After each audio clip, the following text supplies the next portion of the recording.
nouveau Premier ministre Sébastien Lecornu souhaite supprimer les avantages à vie des ministres. Voici de quoi il parle. Alors voici quelques-uns des privilèges que conservent actuellement les ministres après avoir quitté leurs fonctions. Les anciens premiers ministres ont le droit à un chauffeur privé et à un véhicule pour le reste de leur vie. Les anciens premiers ministres ont le droit à un secrétaire particulier pendant 10 ans, sauf s'ils sont âgés de plus de 67 ans. Les anciens premiers ministres et certains ministres peuvent disposer d'une protection policière sur décision du ministère de l'Intérieur. Les anciens ministres touchent leur salaire pendant 3 mois après leur départ, sauf s'ils reprennent une activité entre-temps. Pour rappel, le salaire d'un premier ministre est d'environ 15 000 € brut par mois, celui des ministres d'à peu près 10 000 €. En 2024, les privilèges des anciens premiers ministres coûtaient près de 4,5 millions d'euros par an à l'État français, dont environ 3 millions pour la protection policière. Cette somme ne prend pas en compte les anciens ministres, mais uniquement les très anciens premiers ministres. On précise qu'il s'agit de droits et que les ministres ne sont pas obligés d'en bénéficier. Dans une interview à Brut, François Bayrou a ainsi affirmé qu'il aurait uniquement recours à la protection policière. Est-ce que vous renoncez à tous vos avantages en tant qu'ancien Premier ministre? Je n'en ai aucun.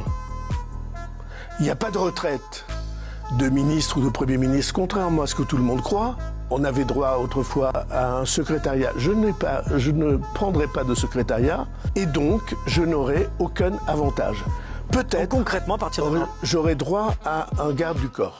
Peut-être. On rappelle aussi qu'une fois qu'ils ont quitté leurs fonctions, les ministres ne touchent ni le chômage, ni une retraite à vie. Certains avantages de ministres disparaissent donc automatiquement au moment de leur départ. Ils n'ont ainsi plus le droit au voyage gratuit en train ou en avion. Les ministres qui bénéficient d'un logement de fonction doivent également le rendre 1 mois maximum après leur départ. Enfin, si Sébastien Lecornu a indiqué vouloir supprimer les derniers avantages à vie des anciens membres du gouvernement, il n'a pas encore précisé concrètement quels privilèges il ciblait. Il a pour l'instant juste déclaré dans un tweet « On ne peut pas demander aux Français des efforts si ceux qui sont à la tête de l'État n'en font pas ».